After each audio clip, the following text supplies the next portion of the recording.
Hi friends, I hope you all are doing great. It's me, Nikki, here to take you on the journey of refreshing my prayer room. So let's get started.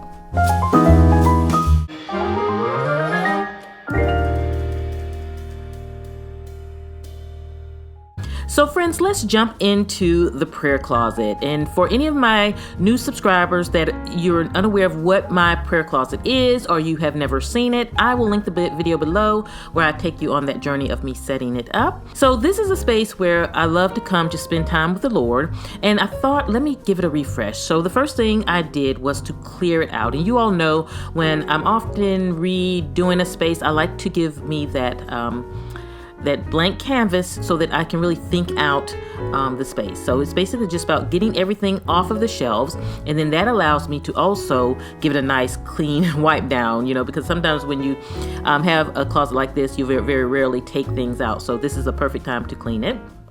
And so once I have it all clean, I wanted to address the mirror because this large steeple mirror at the top was just sitting on the shelf, and I really needed to hang it on the wall. That way it would maximize the space.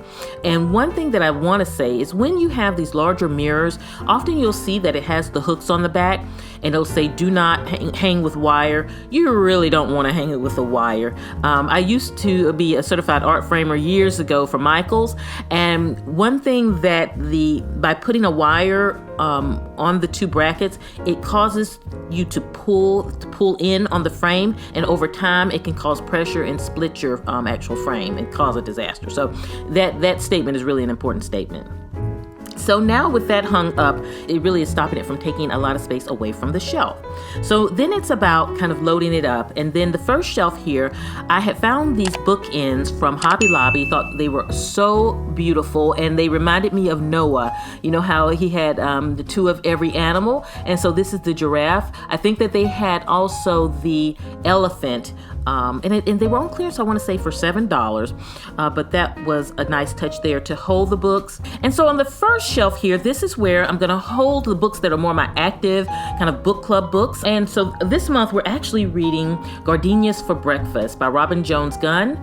And actually my book club meeting is this Wednesday, so we haven't seen each other in a long time. And then right beside that is just a plant in this planter that I got from Michaels. And then on the next shelf, so this white canister here, or is rather a planter, I got from Tuesday Morning. And I said, this would be perfect for my answered prayer drawer. So when prayers are answered, because you all know from my last video that I put most of my prayers on Post-it notes and on the wall. So when they're answered, I can move them in here, and that way I can reference them later, and I can kind of take the jug and just kind of sit through and cipher through and look at the prayers that he has answered over time. So I love that it's a nice big chunky planter. And then hanging over it, I have a cross that I actually made years ago, and so I just hung it over the jar there, and so I could see it, and I thought it was just a pretty touch there. And then moving down next to it, I have more of my books and Bibles and just the things that I want to quickly reference. Also my planner, my spiritual planner. And then journals. I use a lot of journals. I always need to try to stock up as much as possible. I can tend to overstock up, but stock up faster than I can write, so I kind of balance that out. So then on the next shelf here, we have this beautiful coffee mug, which is great to put my coffee in when I come up here, and it says blessed. I thought it was just beautiful and simple. I got it from Hobby Lobby. And the other thing is I have this Be Kind notebook that I found in Target before COVID. It was really just beautiful. It was striking when I saw it, and so I knew I wanted it for my prayer room just as one of my journals, but I don't even know if I want to touch this one yet because it's white and it's beautiful, so I kind of have it just as a display. Also, it's kind of hiding that back wall where you see the bracket. By putting it on an easel, I can kind of disguise that a little bit. So I also have this vase that I have my pens in, and oftentimes if you have a vase and it's larger, you want to use it for pens, but it's too large, the pens will drop down too low, put a piece of paper towel or something in the bottom to fill it, and then that way you can use it. It'll raise that bottom up so that the pens don't fall to the bottom, and you can still use it, and it absolutely looks beautiful. And And then I have this simple planter that I got from Michael's, put an artificial plant in it. Plant on the top shelf is real. The one down here is artificial. And so the combination kind of balances out because you know I'm not the best with plants, but I thought that this would just be a cute little touch here. And as you see the boxes and organizers throughout the space, these are from the Martha Stewart line at Staples. They actually went on clearance, so I got a great deal on them. And what I wanted to do was jazz them up a little bit. So I went to, I think it was Home Depot or it might have been Lowe's, but they had these handles that were beautiful. So by simply adding these to the boxes, they really jazzed them up a bit, and so they didn't look so officey in the prayer space. So I thought that that was a nice touch and simple, inexpensive thing to do. They were all but a couple bucks for the actual handle. I also have a place to store, and these are stackable here, and I have a place to store my Oh Wondrous magazine. It's a Christian magazine that I subscribe to. I actually was in their first issue. If you were on my Instagram, I was so excited. So if you have not checked it out, I'll link it in the description box below. But what I love about this magazine is that not only do you just get so much good information and it's just beautiful in the front, when you flip it over, you have a devotional. They have a devotional on the back, so it's really neat.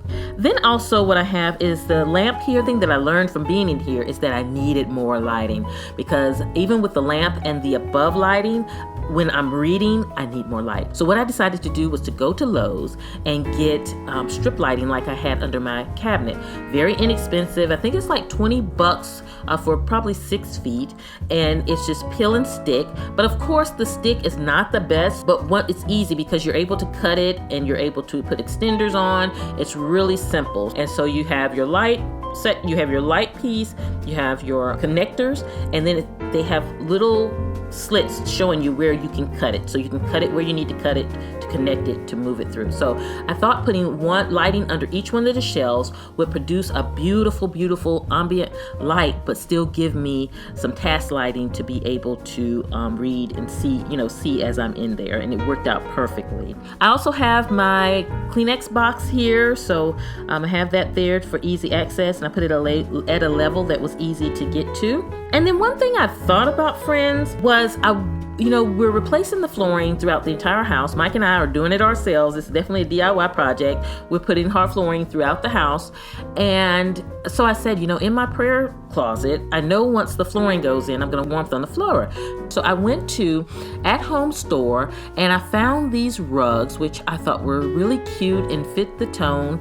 And so I'm going to try to put these in here. So I kind of rolled it out to look. I'm not going to put them in here right now because I still have the carpet down. But I think once that is up, I'm going to fit these rugs in here because I think it's going to be important to have that coziness in the closet. But back to the Martha Stewart boxes. In the drawer here, this is where I keep things like my music items. I don't bring my phone when I come in my prayer room. I only have my iPod. Yes, it's old school, but I told you before, it allows me to kind of listen to my hymns and spiritual worship music without the distraction of the phone. And so that really is helpful. I have a little speaker that I plug up to it so that I can enjoy it. My charger's in here. Also lighter and things like that for candles. So all those little tidbit accessories are in the drawer there. So then I have my 3 bins, one for planning, one for journal, one for devotional. And for the planning, I keep all of the tools that I use for planning in my planner, like whether stickers, Christian stickers and things like that. The journals are my empty journals. That's where I shop when I need a new journal to write in. And then devotionals are the little devotional books that I have that it's just easy grab and go. On the bottom shelf, on the bottom floor here, this is where I have the blanket. Sometimes I like to cuddle up in here, and it's okay to take a nap in your prayer room. That gives God the opportunity to talk with you in your sleep. I do also have this caddy here where I keep all of those things like my spiritual memorization box, pens, colored pencils, and things like that I use when I'm coloring in coloring pages. Then in Target, I saw these beautiful message boards, and I knew these were perfect for the prayer room because you'll notice on the back wall of my prayer room, I have all of these scripture and different quotes on the back wall with wood frames, but they didn't really tie into the rest of the closet. But when I immediately put these boards up, they tied in because they have the same tones and color, and then they have the white frame, which balances off the other white frames. Because I have white frames that just have the glass in them, I use these to post all of my prayers. I've taken them down for this video and put them in the drawer over there because, you know, for just privacy reasons, but normally this is covered with transparent Post-it notes that I use. Now what I can do is I can actually use the board along with the glass, so it really, really works out perfectly, and I absolutely love it. But friends, before I leave, I want to highlight another African-American businesswoman and her business, and this is GEA Skincare. She's based in Middle Georgia, but she has services that are online so that no matter where you're at, you can take advantage of her services. She actually does, I think, online consultations. She has products that she can ship out, and she focuses on corrective skincare and just things like facials, chemical peels, microdermabrasion, dermaplaning, if I'm saying that correctly. But you can find her at GEAskincare.com. I'll link everything in the description box, and definitely check her out. Send her some love. Go over to her Instagram. I'll also link that below, and follow her to learn as she expands her business and her services. Also, you can learn more about her. So that is GEA Skincare. Thank you for spending time with me today. Look out for more videos to come. I'm back on a roll. If you're not a part of my Instagram, AtHomeWithNikki on everything, definitely check it out. Have a beautiful rest of your day. I will see you at the next video. And this is Nikki saying goodbye.